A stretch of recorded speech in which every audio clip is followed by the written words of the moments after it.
মনে করা হয় সাহিত্য হচ্ছে সাহিত্যিকের নিজস্ব তৈরি কল্পনার কোনো গল্প।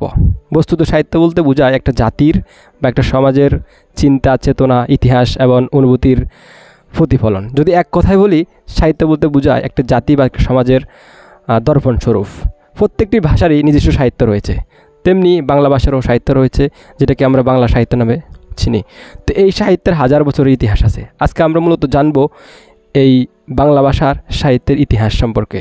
এটাকে আমরা যদি একাডেমিক ওয়েতে বলি তাহলে বলা হবে বাংলা ভাষার যুগ বিভাগ। তো আজকে আমরা জানবো বাংলা ভাষার যুগ বিভাগ। সাথে আছি আমি মোহাম্মদ রিফাত হোসেন, শিক্ষা বিভাগ, নোয়াখালী বিজ্ঞান ও প্রযুক্তি বিশ্ববিদ্যালয়। তাহলে শুরু করা যাক। বাংলা সাহিত্যের যুগ মূলত 3 ভাগে বিভক্ত। প্রাচীন যুগ 650 থেকে 1200 সাল, মধ্যযুগ 1201 থেকে 1800 সাল, আধুনিক যুগ 1801 থেকে বর্তমান পর্যন্ত। প্রথমে আমরা জানব প্রাচীন যুগ সম্পর্কে। প্রাচীন যুগ সম্পর্কে আমাদের ভাষাবিদদের মধ্যে রয়েছে মতপার্থক্য। মূলত এই মতপার্থক্য প্রাচীন যুগ কখন শুরু হয়েছে এবং কোথায় গিয়ে শেষ হয়েছে এই কেন্দ্রিক। যেমন ডক্টর মোহাম্মদ শহীদুল্লাহর মতে প্রাচীন যুগ 650 থেকে 1200 সাল। ডক্টর সুকুমার সেনের মতে প্রাচীন যুগ 900 থেকে 1350 সাল। অন্যদিকে ডক্টর সুনীতি কুমার চট্টোপাধ্যায়ের মতে প্রাচীন যুগ 950 থেকে 1200 সাল। মূলত চর্যাপদের রচিত হওয়ার সময়কে কেন্দ্র করেই ভাষাবিদদের মধ্যে এই মতপার্থক্য দেখা যায়। আর চর্যাপদ হচ্ছে প্রাচীন যুগের একমাত্র নিদর্শন, যেটি হরিপ্রসাদ শাস্ত্রী 921 সালে নেপালের রাজদরবার থেকে আবিষ্কার করেন। মূলত চর্যাপদের রচনাকালের ভিত্তিতেই বাংলা সাহিত্যের যুগ বিভাজন করা হয়। পাশে যে ছবিটি দেখা যাচ্ছে এটি চর্যাপদের একটি ছবি। এবার আমরা জানব মধ্যযুগ সম্পর্কে। মধ্যযুগকে মূলত 3 ভাগে ভাগ করা হয়। প্রথম ভাগ, যেটাকে বলা হয় বাংলা সাহিত্যের অন্ধকারের যুগ অথবা সন্ধ্যাকালীন যুগ বা যুগ সন্ধি যেটাকে বলা হয়।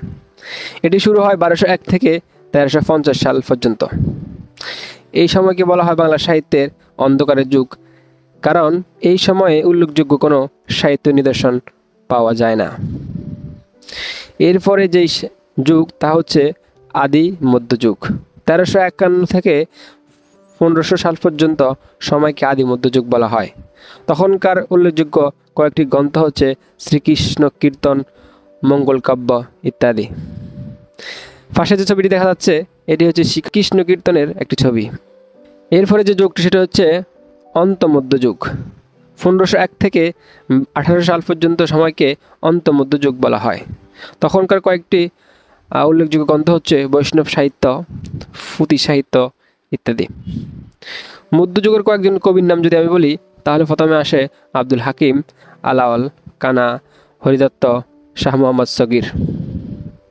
এবার আমরা জানব আধুনিক যুগ সম্পর্কে। আধুনিক যুগকেও 2 ভাগে ভাগ করা হয়।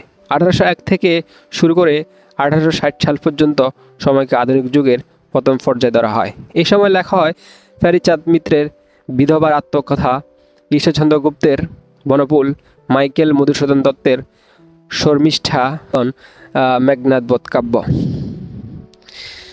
1861 থেকে এখন পর্যন্ত সময়কে ধরা হয় আধুনিক যুগের দ্বিতীয় পর্যায়, যেটাতে আমরা নিজেরা বসবাস করি। আমাদের যেই সাহিত্যের যুগ সেটা হচ্ছে 1861 থেকে বর্তমান পর্যন্ত। এটিকে আধুনিক যুগের দ্বিতীয় পর্যায় বলা হয়। এই সময় লেখা হয় রবীন্দ্রনাথ ঠাকুরের গীতাঞ্জলি, কাজী নজরুল ইসলাম বিদ্রোহী, বিভূতিভূষণ বন্দ্যোপাধ্যায়ের পথের ফেচালি। মূলত এই সময়ে যেই লেখাগুলো ছিল এগুলো মোটামুটি আমরা সবাই মোটামুটি চিনি। তাহলে আমরা আজকে জানলাম বাংলা সাহিত্যের বিকাশ সম্পর্কে। প্রাচীন, মধ্য, আধুনিক যুগে বিভক্ত এই বাংলা সাহিত্য চর্যাপদ থেকে শুরু করে গীতাঞ্জলি পর্যন্ত যেমন ভাবের পরিবর্তন হয়েছে, ঠিক তেমনি মানুষের ভাষার পরিবর্তন হয়েছে। তো আজকে আমরা যেটা জানলাম এটা খুবই সংক্ষিপ্ত আকারে বা মৌলিক তথ্য আমাদের বাংলা সাহিত্যের। আমরা পরবর্তী ভিডিওতে এই প্রত্যেকটা যুগ ধরে ধরে আমরা আরও গভীরে যাওয়ার চেষ্টা করব। আজকে পর্যন্ত আল্লাহ হাফেজ।